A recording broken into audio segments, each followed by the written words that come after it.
안녕하세요 여러분, 환경공학을 가르치고 있는 오쌤입니다. 이번 영상은 나합격 대기환경기사 필기 2018년도 대기오염 공정시험 기준에 대한 기출문제를 풀어보도록 하겠습니다. 2회차 61번 문제입니다.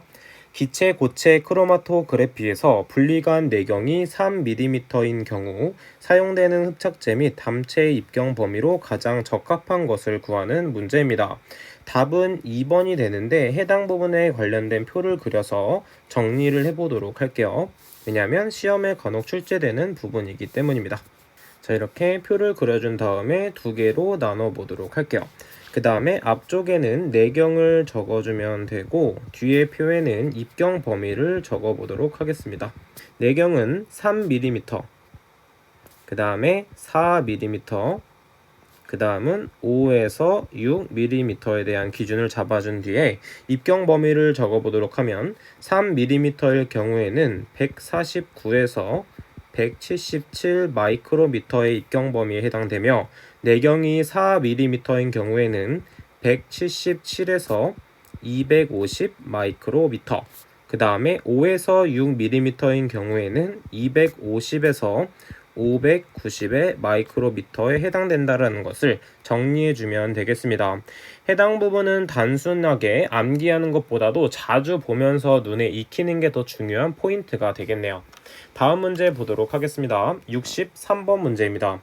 환경 대기 중에 성면을 위상차 현미경법으로 측정하는 방법에 관한 설명으로 옳지 않은 것을 구하는 문제입니다. 해당 문제는 포인트 하나만 짚고 넘어가 보면 되는데 일단 틀린 보기는 1번 보기입니다.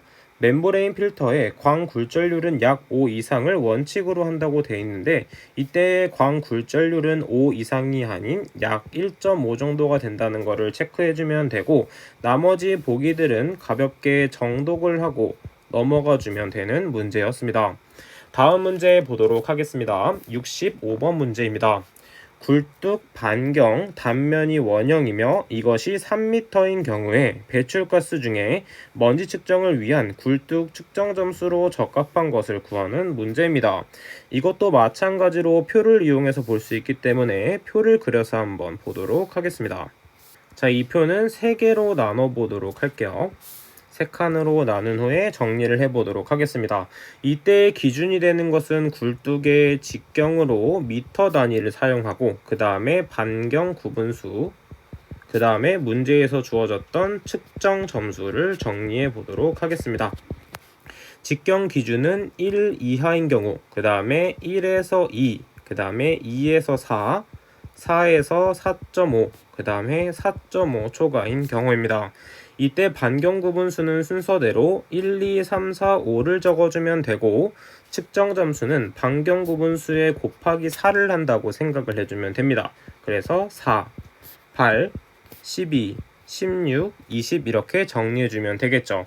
이때 중요한 부분은 굴뚝의 직경을 기준으로 하는 것이기 때문에 굴뚝이 반경이 3m이기 때문에 곱하기 2를 한 것이 직경이 됩니다. 따라서 기준이 되는 것은 3m가 아닌 6m가 기준이 된다는 것을 알 수가 있고 따라서 직경은 4.5m 초과이기 때문에 반경 구분수는 5이며 측정 점수는 20이라는 것을 알 수 있습니다. 따라서 답은 1번이 된다는 것을 체크할 수 있어요. 문제에서는 직경으로 그대로 주어지는 경우도 있지만 이처럼 반경으로 주어질 경우에는 곱하기 2를 내서 대입을 해야 된다라는 것을 체크해주면 되겠습니다.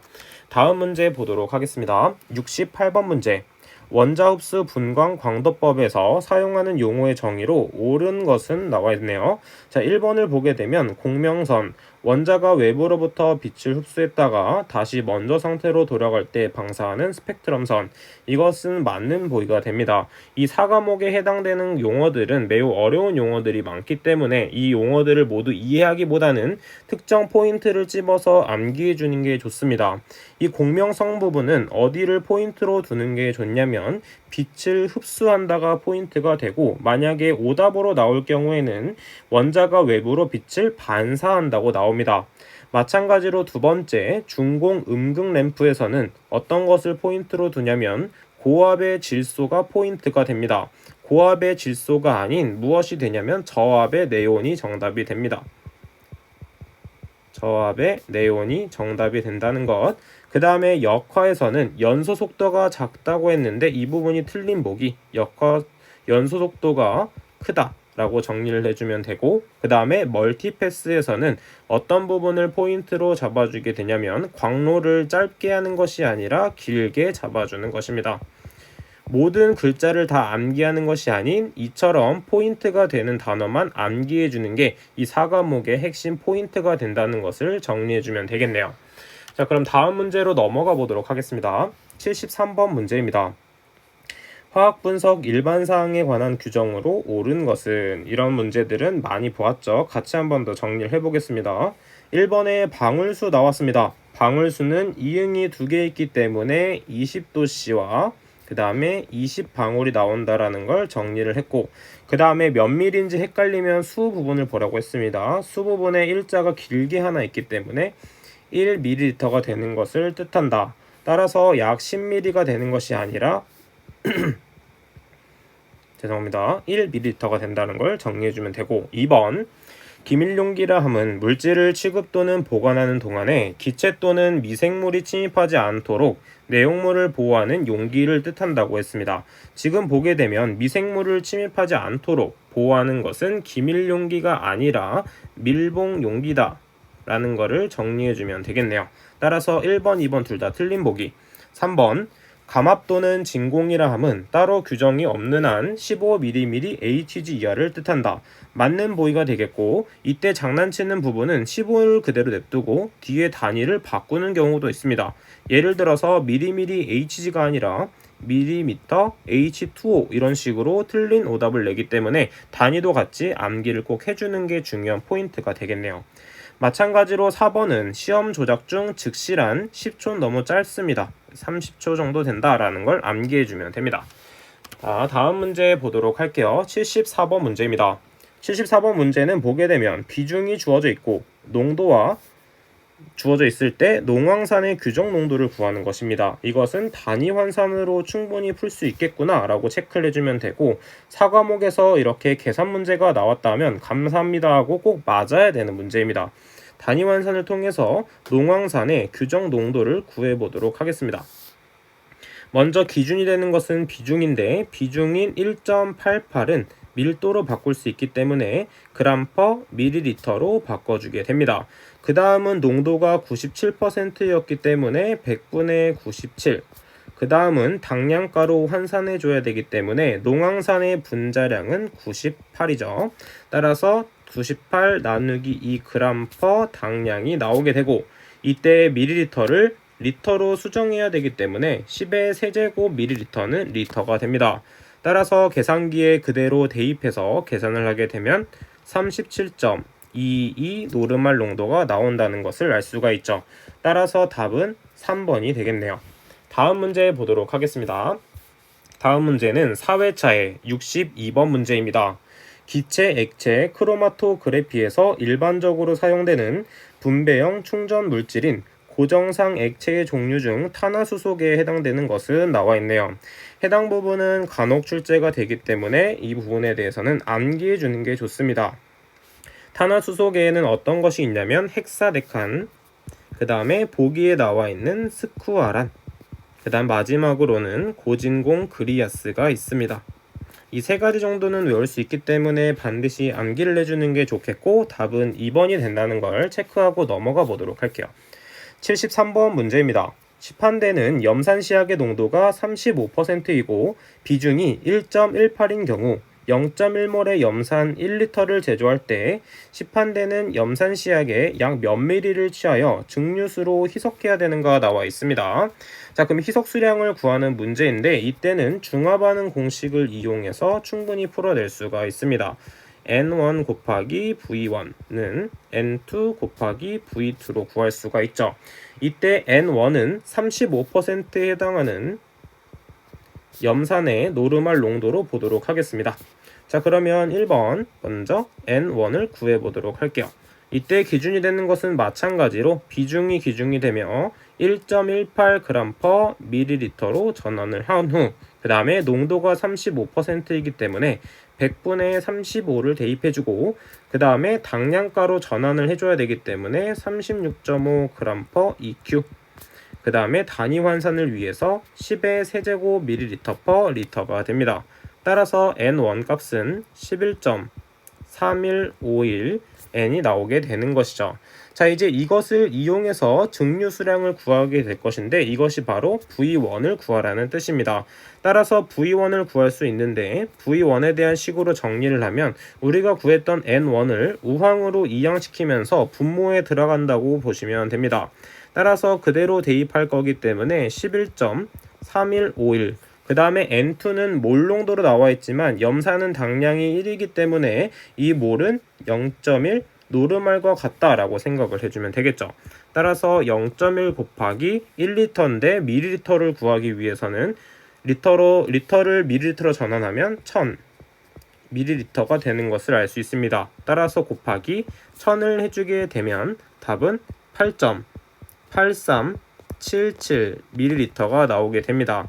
지금 보기에는 한 자리, 즉 정수 부분만 나와 있기 때문에 반올림해서 보게 되면 9가 정답이 된다는 것을 알 수가 있는 것이죠.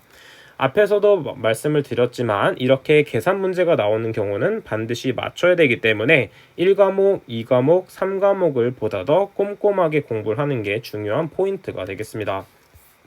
다음 문제 74번 문제입니다. 원자흡수 분광 광도법에서 원자흡수 분광 분석장치의 구성과 거리가 먼 것은 나와 있네요.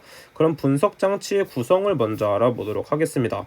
원자흡수 분광 광도법의 장치의 구성은 먼저 광원부, 그 다음은 시료 원자화부, 세 번째는 파장 선택부, 마지막은 이를 측정하는 측광부가 있습니다. 이게 무엇이 구성되어 있는지도 중요하지만 이 순서를 모를 수도 있기 때문에 순서적으로 암기해 주는 게 중요하며, 이때 파장 선택부는 단색화부와 같은 뜻이다 라고 봐주시면 되겠습니다. 따라서 이에 해당되지 않는 분리관이 정답이 된다는 것을 파악할 수 있고, 추가적으로 하나만 더 정리를 하도록 하면 자외선, 가시선 분광법의 분석장치의 구성을 한번 정리하도록 하겠습니다. 자외선 가시선 분광법의 장치의 구성은 마찬가지로 광원부로 시작을 하며, 광부가 아니라 광원부죠. 광원부. 그 다음에 바뀌는데 이때는 파장 선택부, 그 다음이 세 번째가 시료부, 마지막이 측광부가 됩니다. 따라서 자외선 가시선 분광법의 장치 구성도 같이 암기를 해서 헷갈리지 않도록 공부를 해주는 게 중요한 포인트가 되겠네요. 다음 문제 76번 문제입니다.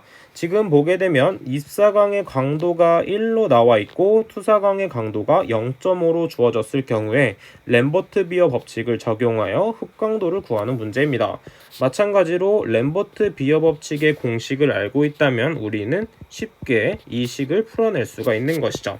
램버트 비어 법칙으로 흡광도를 구하는 것은 흡광도 A는 로그 t분의 1로 구할 수가 있습니다.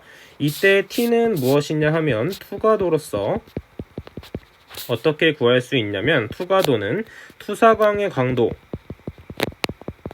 나누기 입사광의 강도로 구할 수가 있습니다. 따라서 문제에서 투사광의 강도가 0.5로 주어져 있고 입사광의 강도가 1로 주어져 있기 때문에 t값은 0.5가 된다는 것을 알 수 있고 우리는 바로 답을 구할 수가 있습니다.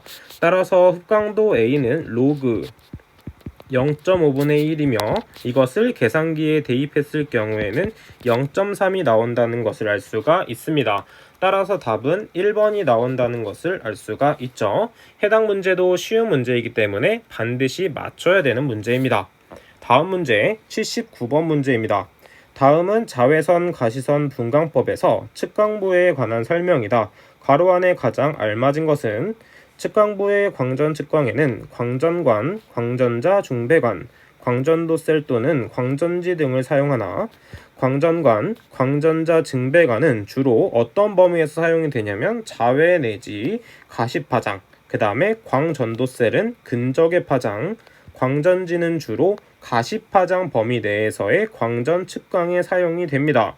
해당 부분도 자주 출제되는 문제이기 때문에 정리를 해서 암기하는 게 중요합니다. 자, 이렇게 2018년도 4과목에 대한 기출문제 풀이는 여기까지 하도록 하겠습니다. 4과목은 앞에서도 한번 설명을 드렸지만 모든 것을 암기하려고 한다기보다는 특정 포인트를 위주로 암기를 해주며 정독을 많이 해주는 게 키포인트가 되겠습니다. 자, 그럼 저는 2019년도 기출문제 풀이에서 뵙도록 하겠습니다. 감사합니다.